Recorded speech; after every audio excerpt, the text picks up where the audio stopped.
Mobile Monday, and I thought at 7:24 in the morning we'd get on with some customers' repairs, get them out of the way, because there's other things to do. There's an organ to go and do a bit more to today. Oh dear, and I thought, well, there won't be anything we need to do a video on. We'll just battle through some repairs. And the first one I opened up is a Transcom GBX4000, and we've never done a video on a Transcom GBX4000. Isn't this just absolutely amazing for 38 years old? What a credit to its owner. Made in Japan. Of course, it uses the same chassis, the Cybernet 002F, used in the Amstrad radio.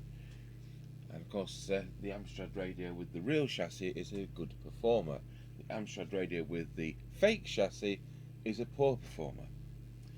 So, unfortunately, it gave it a bad name. So, this has also come with a mic, which, apart from losing its label, is the right mic. And even more importantly, it's come with the correct power lead. So, we will get it opened up and get on with the VCO. I'll know the words soon. And there we are, open up. Now, the Transcom GBX4000 is a great radio, but don't confuse it with the GBX2000.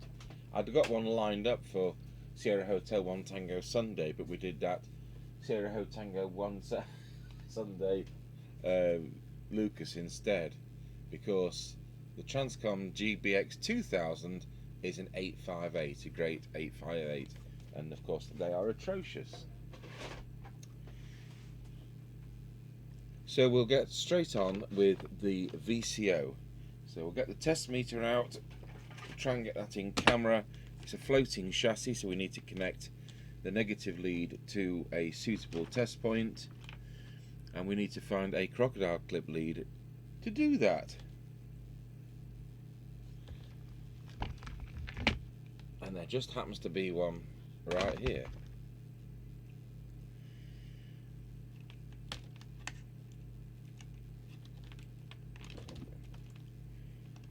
It's very convenient to just clip that to a coil can.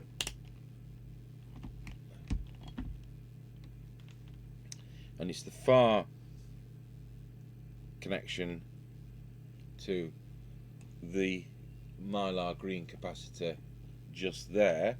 I'll just get the service manual, because I can't remember. If I did these all day, I wouldn't remember. It's called having a memory like a sieve.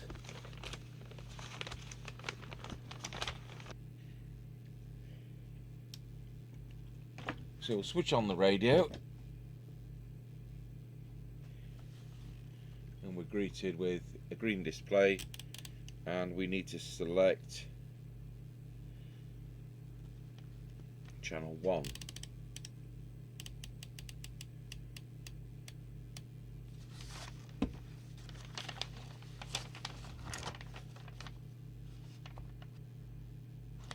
So this is capacitor 23.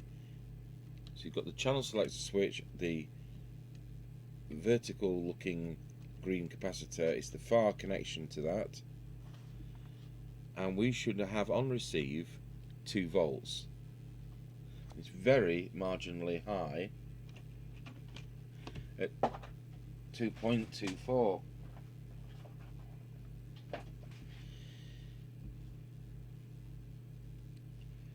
So what we'll now do is to adjust T1 a real fraction.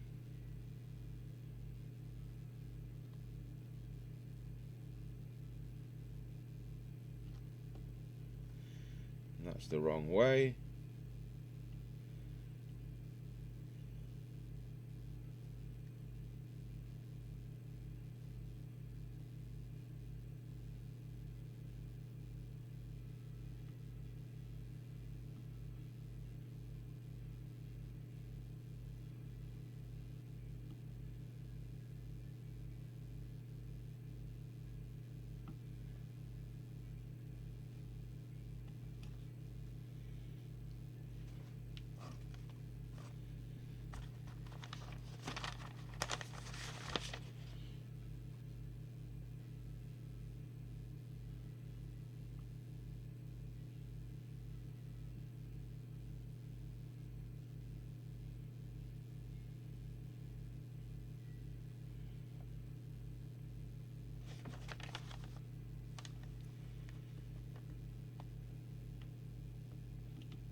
I think 2.15 is the closest we're going to get. So we set this radio into transmit and we check what? We'll check that we've got round about 2 volts again. So we're going to transmit. We've got 2.45. So this time we need to adjust CT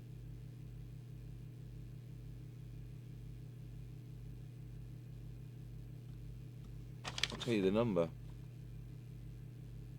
It's CT1 is the red one up there.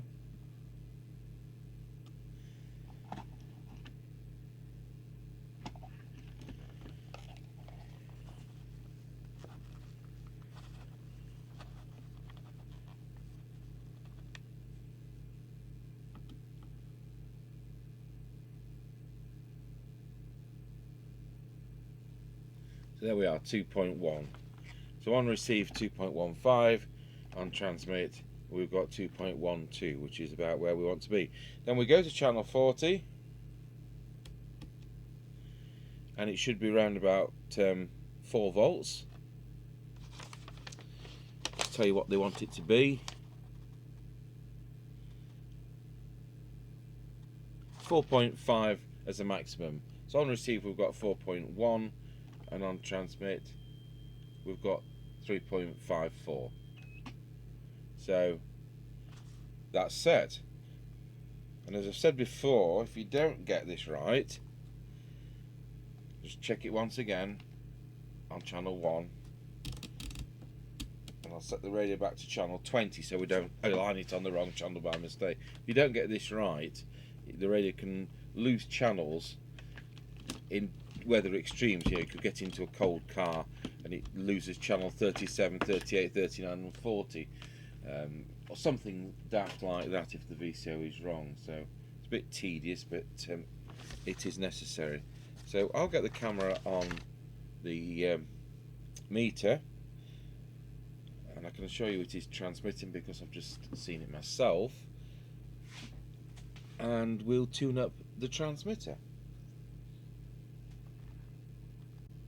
This radio doesn't look like it's ever been touched. I put the soldering on ready to do the wax. You can end up with a deviation on full on these, and it does about 7.5, and you end up transmitting on 3 channels at once, which is kind of frustrating. So we'll start with the first one is T2, which is here. So key up, it's doing full 3 watts. So let's see if we can just peak that. It is peak.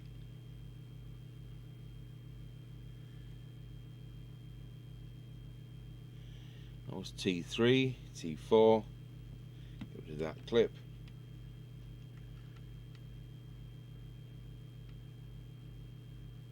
It is peak. We'll go on to one of the ones with the wax, which is L4.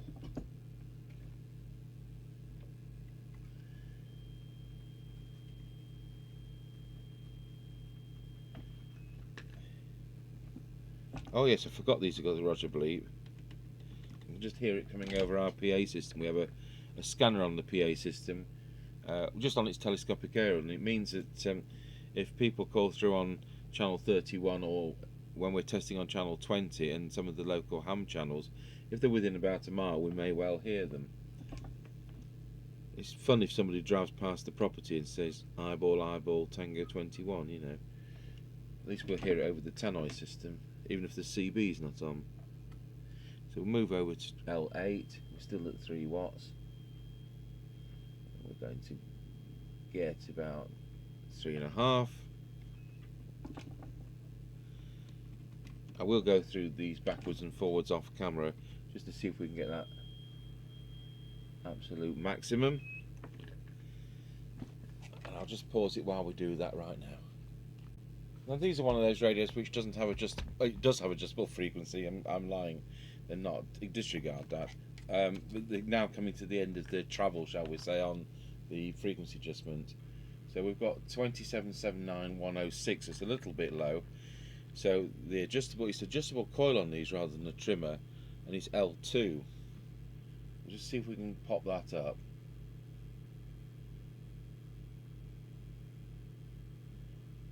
Do you know it's gone the full rank? Phew, brilliant. Not bad for 38 years old.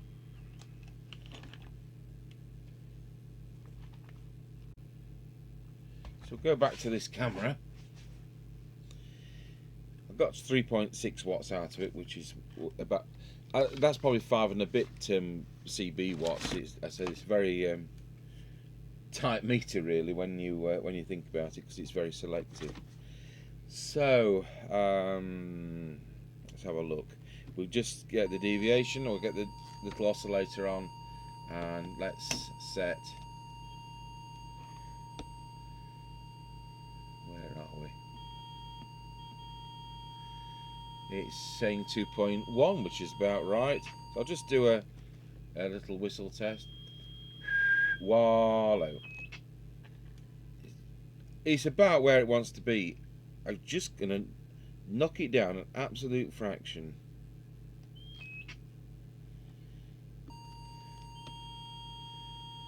I've got feedback coming through. I don't know where that's, how and why that's coming.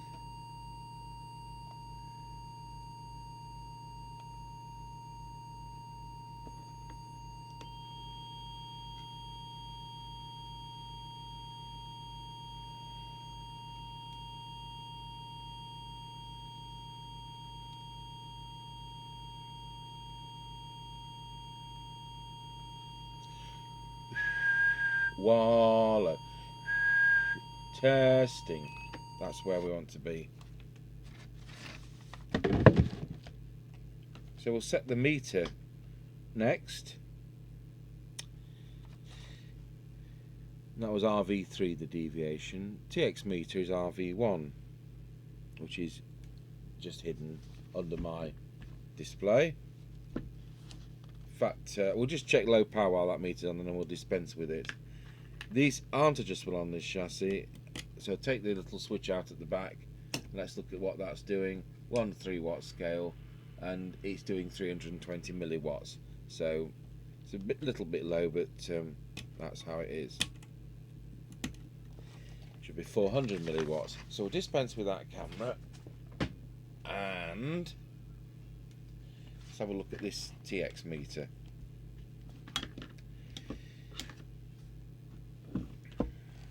It's a bit of a, I mean, this is relative power anyway, as I've said many times before. It's subject to SWR and all that, so it's only going to read right into a dummy load. But when I key this up,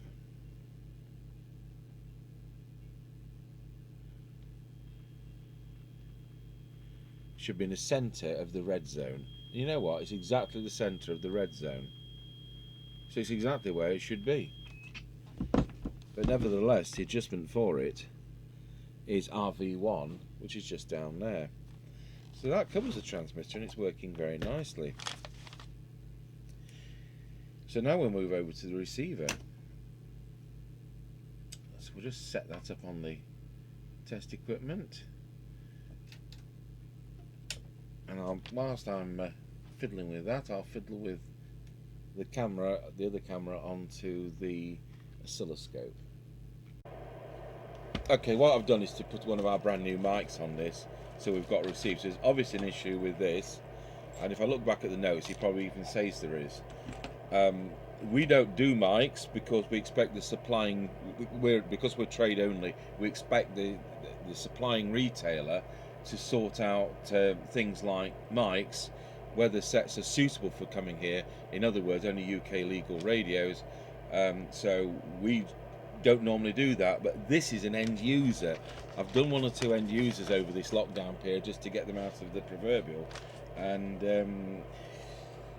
we're going to have to look at a microphone, and I don't even know what to charge as a fee if we sort it out, because we used to charge £3 back in 1990 something when we last did retail and when we last did microphones. So I'll probably do that, but I probably won't be able to sort it anyway. I bet the lead's gone on it. So I'm now competing with radio because the entertainment system has gone, background music system has gone over to radio, because we're just hitting, comes on a few minutes before the hour, and that's now come on at a few minutes to 8. So with that we will see how this is receiving, and the answer is not very well. That is as deaf as a post. So on that control wants cleaning, and if that control wants cleaning, the others do.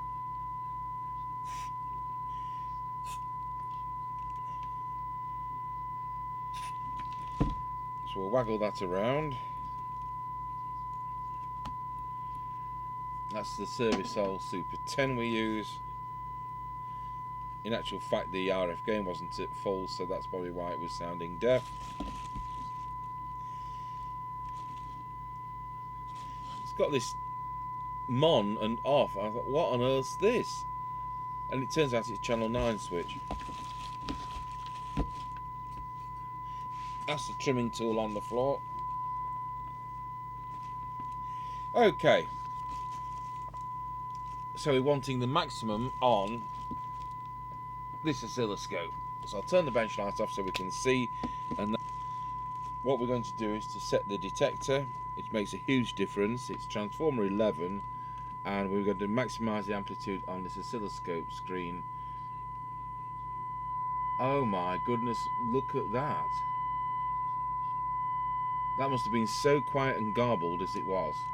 Wow, what a difference.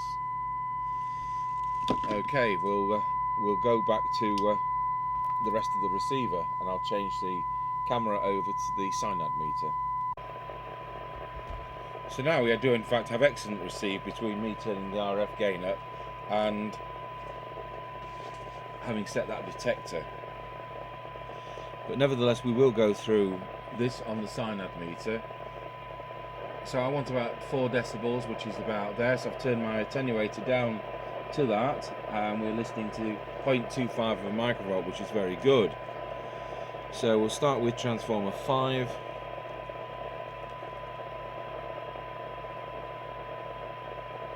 Tell you what, we've gained a bit there. Transformer 6.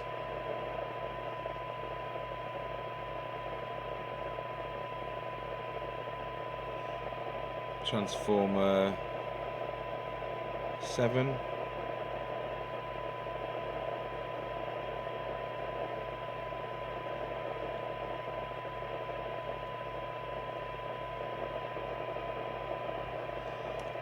Transformer 8.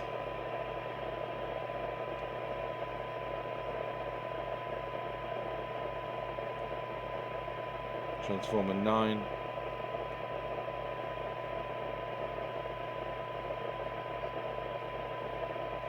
And transformer 10 lurking under the wiring.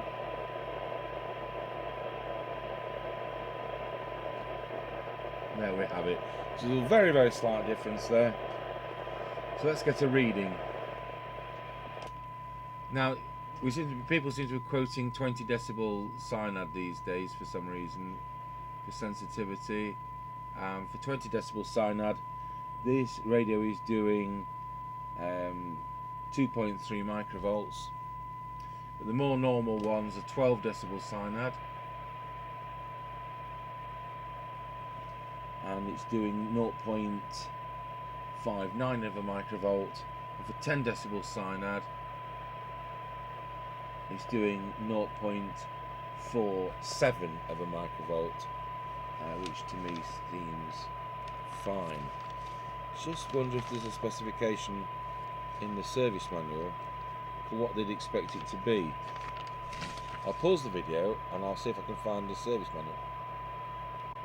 In fact, we've found the Fidelity 2001 manual, and that's the same chassis. So what does it say?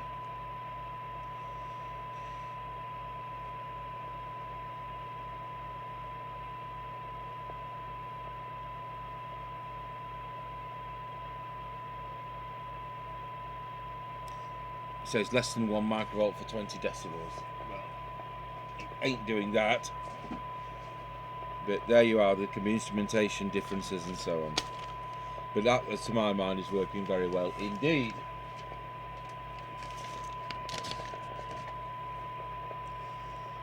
So what does that leave us with? Well, let's go to S9, which on a CB radio in the UK is 100 microvolts for S9. Not so on ham radios, don't get that confused, where it's 53 microvolts for S9. So that should be S9, and it's reading plus 30. So we just need to... I'm just going to put the manual away with that other manual. Bring that one back. So it's RV2. RV2 is the preset lurking just down there. So we'll just set that.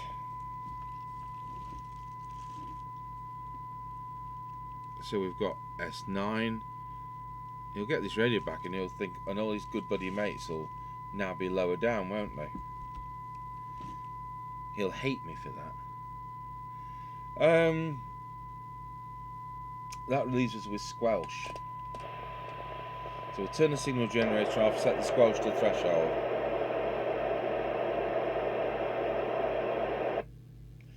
Switch the signal generator back on. It's come straight in. Switch the squelch to full and turn up the attenuator on the signal generator. And we may as well lose that camera. And 1 microvolt, 3 microvolts, 10 microvolts, 30 microvolts. I'd like it a bit stronger than that. And so with RV3, see if we can do that.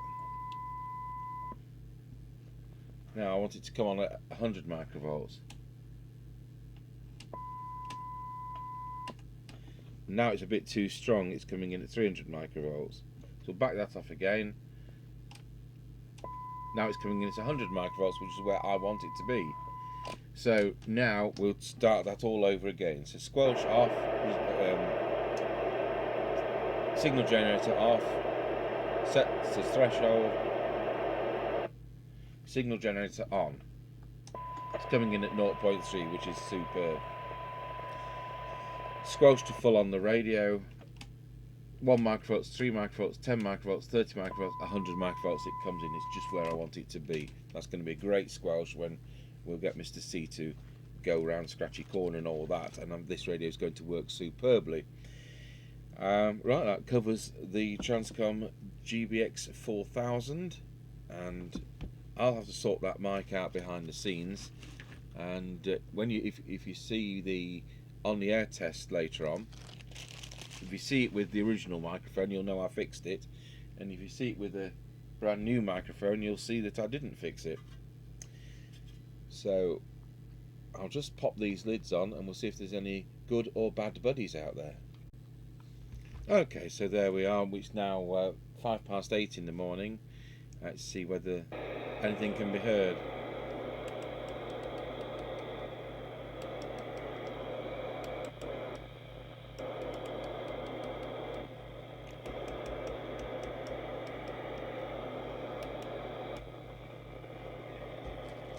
$19.19 a Roger.